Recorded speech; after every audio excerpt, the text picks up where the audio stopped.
We stepping out, citizens tell us right. Tell us right.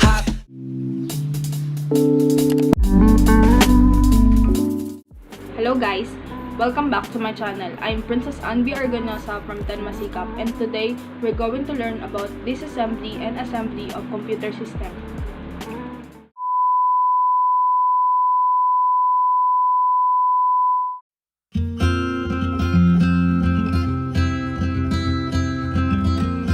The disassembling of computer. By the way, what is disassembling?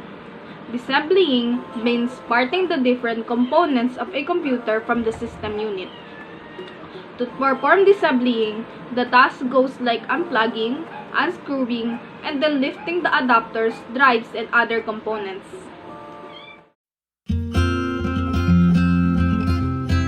The next one is assembling computer. Building and assembling a computer for those who have a pension to do may be very rewarding experience.